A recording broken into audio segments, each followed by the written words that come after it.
I couldn't believe it. I missed that fish. That was it. That was my opportunity. I was so pissed, so upset. Damn it!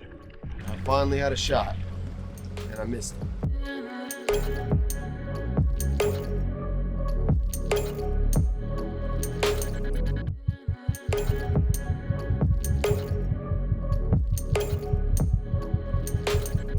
I felt the pressure. I felt stressed because this was supposed to be a half-day trip, and half-day was an hour ago. You know, it's well within Aaron's right to be like, hey guys, sorry, let's wrap it up. But no, he hung out there with us and let us, you know, spend more time. And so I just loaded my gun and tried to breathe up and get ready again in case that opportunity came up again. And tried to learn from my mistakes on how I was gonna close the deal the next time. So I'm there loading my gun. I'm just super disappointed in myself, just beating myself up, just going over every single little error that I made and just trying to kind of take my mind off it, but kind of hard to take your mind off it. And I got this pesky little remora that's swimming around like eating my bait, and I just poke the fish away, and I see him, he's like almost like on purpose, just takes a poop and just swims down taking a poop and goes right past the bull shark and like left a trail of poop for that bull shark to come right all the way up to me and like hit the flashers, and massive bull shark. And that was kind of cool, you know, it kind of took my mind off things. So I just got back in the zone. Got back in the zone, threw out another handful of pilchards, started working that flasher, just praying for that fish to come back. And I'm sitting there, wouldn't you know, I look down and that fish is back. It's back, it's feisty, it's even closer to the flashers than it was before. I didn't put a shot in on that fish, so he didn't get spooked. So there he was, just swimming right underneath me. Took a deep breath, I sank down as quietly as I could.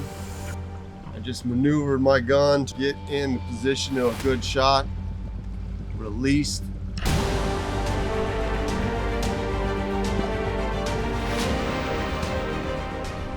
Hit that fish exactly where I should have hit it. Right in the back.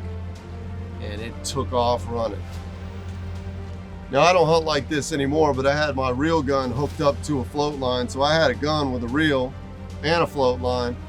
So as soon as I shot that fish, it's taken offline. And sometimes, you know, when I'm hunting fish like, you know, mangroves or muttons, I don't really want to break away.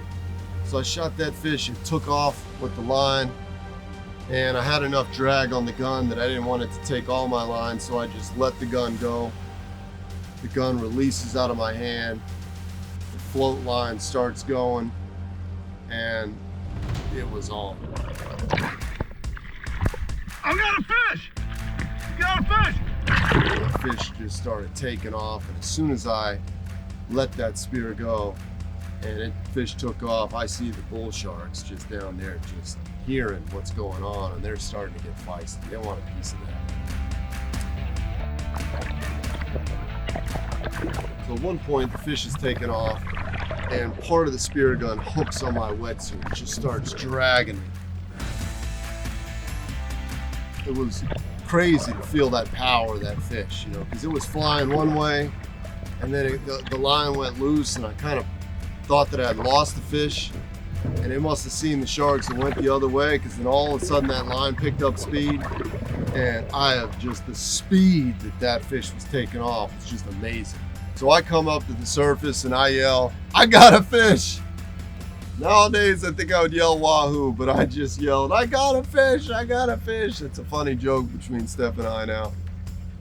And I had a fish on, and I was stoked. After missing those couple of fish and finally getting a good opportunity, I had my first Wahoo on, and it looked like it stuck good. And the chase ensued. I got it!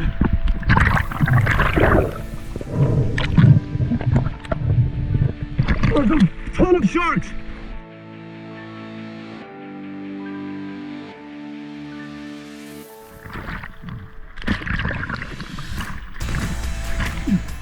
So I jump on the boat, we start hauling for the buoy, and I'm trying to catch my breath. We finally catch up to the buoy. We got a crab trap right here. You know, we're like dodging crab traps. I jump in and I start trying to bring that fish in. Steph's over there rigging up a gun. She's trying to get in there in case there's any more wahoo. I look down, there's like 5 more wahoo. I yell over to the boat, there's 5 more wahoo. There's more wahoo here. There's 5 more. She's getting ready, she jumps in. I'm bringing it up, the shark's swarming around below it. It starts coming closer, closer, closer, closer. And when I grabbed that fish, I was just blown away.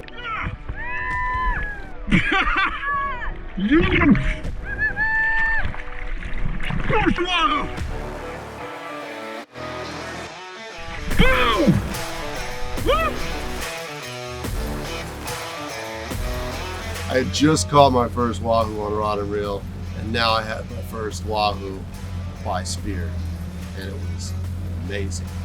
This was a much bigger fish too. This is almost a 40-pound fish, when the fish that I caught before was almost a 30-pound fish.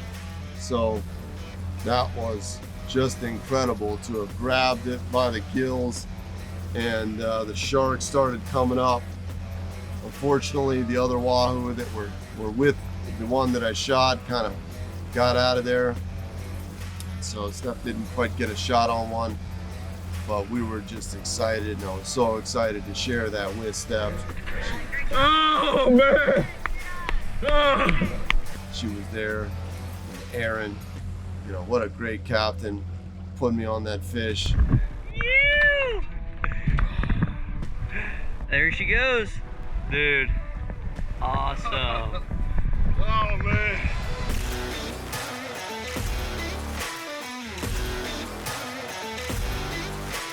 Got some great pictures, and I can't thank him enough, because like I said, that was well past a half day, and if he hadn't stayed out there a little bit longer, I never would have got that fish.